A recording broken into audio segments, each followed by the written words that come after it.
today I get the opportunity to share with you one of the greatest technologies that the world knows. But before that, I want to share two stories and ask you, what would you do in these situations? The first is a story of Joe. I was a principal in the early 2000s, and Joe was that kind of student who, no matter what he did, it tended not to turn out so well. He spent more time with me than he did in the classroom. Not only that, but I got to know his mom very well for many different reasons. I went and visited him at his house. He was the kind of kid who would do the wrong thing, but actually would make other people do the wrong thing and they'd have no idea why they're doing it. Probably some of you are sitting in the crowd that can do that too. Things came to a climax, if you would. I believe it was the spring of 2007. Joe and his mom in my packed middle school office, and we're talking about something. I'm like, how can I get to a better resolution? What can go on? How can things work? And all of a sudden, things are starting to escalate. They're getting bigger and bigger. And Joe stands up, and I can see his mom. She's cheering. Joe says, "Mr. Sadoff." At least he said, "Mister, when you die, I am going to piss on your grave."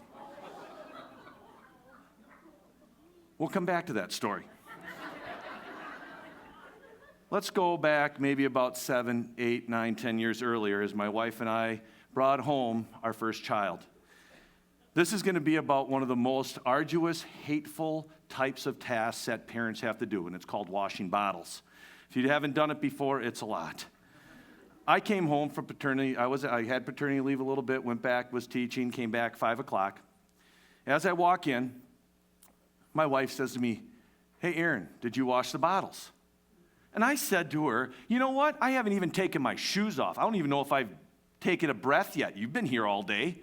What did you do?" Well, needless to say, things got a little bit tense. We've been married for 22 years, so that's cool. She oversaw some things, but I did learn by using this technology. So what is this technology that I'm going to talk about? First off, I want to define technology.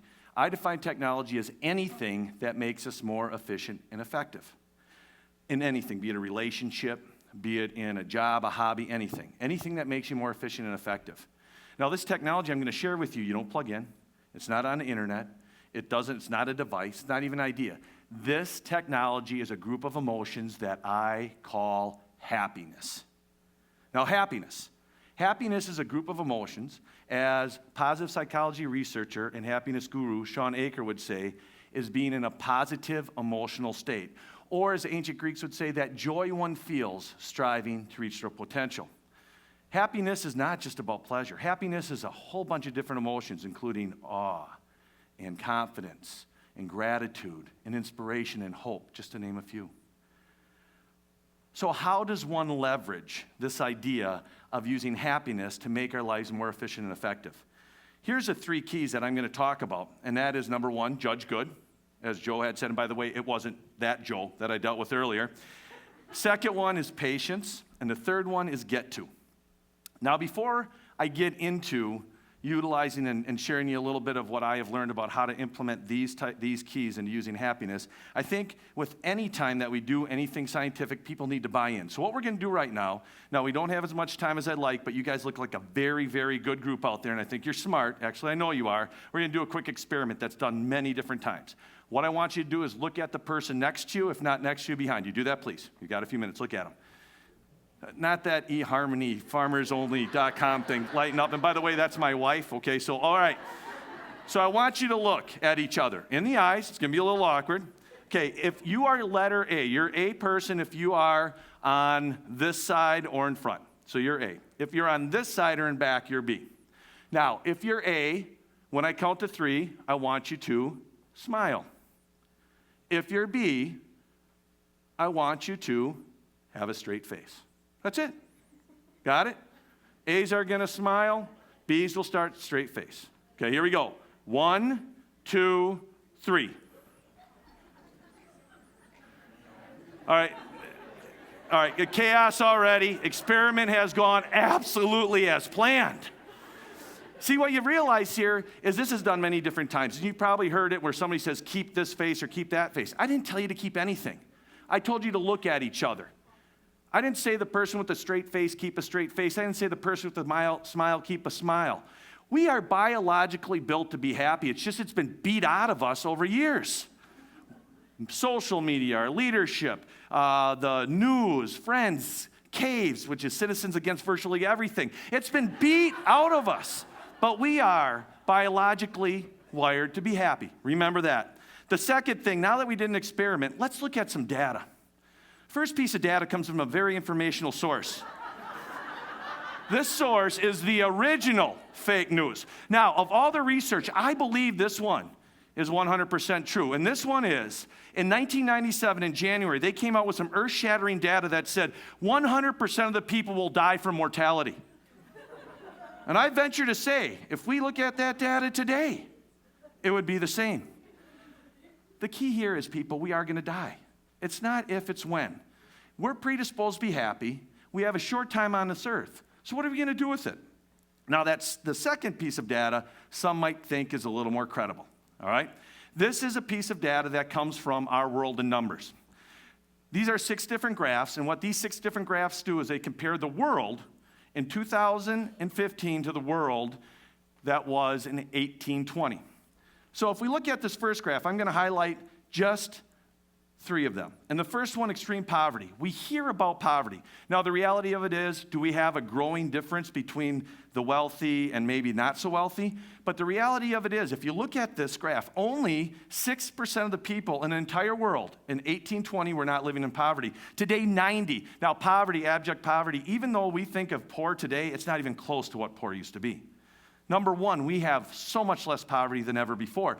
The second one, I think, is really important for when we look at the key to democracy, when we look at the key to self-governance, when we look at the key to just getting better and inventing and eradicating. It's called education. I'm guessing in 1820, either you were some sort of religious person or a white male, and that's where the education mostly came from, of 17% of the people in this world. Now, 86% have a basic education in 2015. Think about that. That's why we have more democracies. That's why we solve problems. That's why we have vaccinations and eradicated so many different things. Our world isn't so bad. Let's check this out. This is an absolute incredible thing. 43 babies didn't make it till the age 5 in 1820. 43, almost 1 out of 2. Today, although sad and it's painful when we lose any child, 96% of all births result in somebody living past the age of 5. Realize something, people. Number one, our default emotions are happy. Number two, we're here for a short amount of time. And number three, our world is better off now than it has ever before. It's just we don't take advantage of it. All right, let's go back to Joe. Mr. Sadoff, when you die, I am going to piss on your grave. I said to Joe, Joe, you care enough about me that you're going to visit me when I'm dead? I think the collective sound I heard was, and that was both from Mom and Joe. What I did at that moment, and now as I look back, I put meaning to it, I judged Joe and his mom as good. They didn't wake up in the morning and say, you know what, I know how to be a great person, I know how to be a great parent, but I'm going to get my average on today. They didn't wake up and say, you know what, I know how to do everything right, but today I'm going to suck. They came in with the mindset, in my mind, that they were going to do the right thing. They did their best. The thing is we try to read into things, and I've learned this, I'm a work in progress. But the reality of it is it doesn't matter if they're doing their best or not. It's what you believe. Because remember, happiness is being in a positive emotional state. And if you think somebody is doing their best, because we judge anyways, let's just throw it out there. We do judge. Let's judge people as good. That gets us in a positive emotional state, allows us to be more efficient and effective in everything. Let's go back to the bottle situation. Now, I've asked my wife about this, and she says she doesn't remember. I think she's blacked it out. It was a dark time when I was a little bit more offensive. At least I hope I'm less now. Fast forward a couple weeks. Hey, Aaron, did you do the bottles? What do you mind? Well, here. Thinking, you know what? Our daughter was up late last night. Things are kind of difficult. It's our first child. My wife's maternity leave is ending. She's nervous about that. Here's what I said. No, I didn't. And you know what she said? Okay, I'll do them. Just wondering. Even though I thought there was some hidden thing, I judged her as good, and that changed the way that I acted. I got into a positive emotional state, and I'm telling you, in your relationships, in work, whoever you deal with, judge people as good. It works. That's number one. Number two. I just made you wait to read that one. Patience. Okay, so I'm principal, same office. Barb comes in. Barb and Carol are teachers. They're co-teachers. Co-teaching is a difficult thing where you have many different levels of learning and ability. So Barb comes in and says, you know, Aaron, I have a problem with Carol, and goes over things, and I'm listening. And I said, you know what, Barb? I know Carol. She's a great person. Why don't you go talk to her? You can work it out. Barb says, you know what? I'm going to do that. Barb leaves.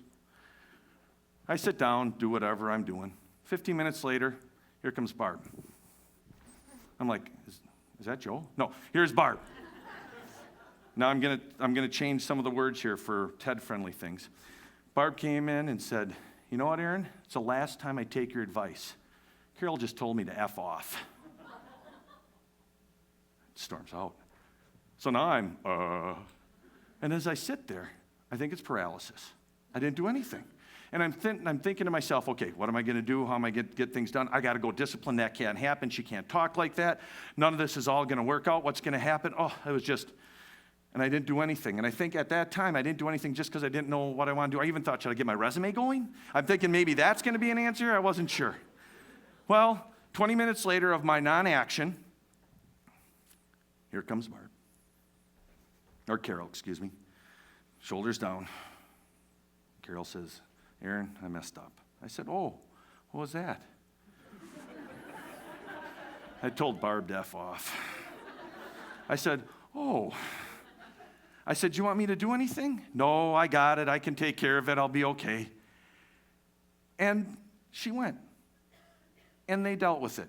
Did they deal perfectly? Is everything fine? They're great colleagues. They're some of the best teachers that I know. The thing was, as I reflect, my inaction wasn't something that was a paralysis. My inaction helped me. Jim McCartney, one of my first ever mentors when he was a principal and I taught in Manitowoc, he said, Aaron, if you don't need to act, don't. Wait if you can. Patience. When you're patient, it gets you into a more positive emotional state. That positive emotional state allows you to be more efficient and effective in everything. When you're at home tonight, when you're tomorrow, whatever, one of your kids, especially if you have teenagers and they're going off to college and they come and say, hey, don't say anything. About 5 minutes later, they'll cry and they'll say, I'm sorry, I didn't mean to do that. But you need the patience. Number two, first, judge good. Number two, patience. The third key that you can use to leverage happiness as an amazing piece of technology is get to. This is an amazing thing, and I learned this from a guy by the name of Coach Steve Jones from Kimberly. I want to explain a little bit. So get to is different than have to or got to.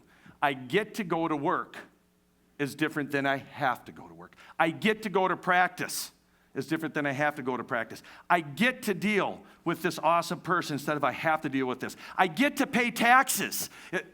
I'm pushing a little bit there. But the idea is that when you get to, you're grateful. And when you're grateful, you're happy. And when you're happy, you make better decisions.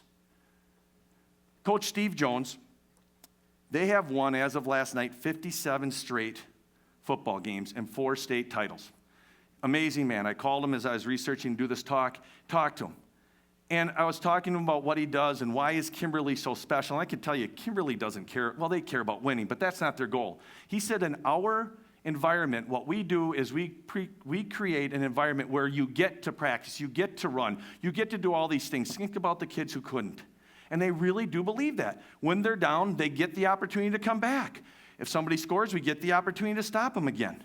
They get to do that. Let me tell you a story that he told me, and I'm going to kind of summarize it. 2015. November, state championship. They're playing Heartland Arrowhead, down 3 touchdowns. 3 touchdowns in the third quarter. One of his players comes up and says, hey, coach, look at this. It's a state championship. We're at Camp Randall. It's snowing. Isn't this awesome? Coach Jones really didn't see it as that awesome. Lo and behold, because of that, because they were in that positive emotional state of gratitude, 10 seconds left, they score a touchdown, they win 49-42.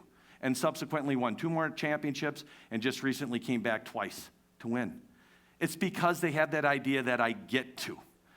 On a more personal level, a lot of you probably know somebody like he's a pretty special guy. His name is Matt. Matt is a great guy, 40 years old, married to my sister-in-law, 2 great young kids. A year and a half ago, was diagnosed with cancer.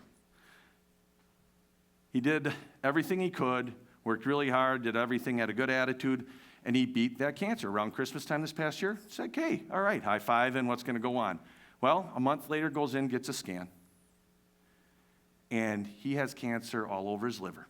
40 years old, 2 young kids, and he's got a year, they say, okay? At that time, Matt did something that was absolutely amazing. He had this. He's got strong faith, and he says, "You know what? I get to have chemotherapy so I can be there for my kids and my wife. I get to go to family functions that most people see as a drag because I can be there."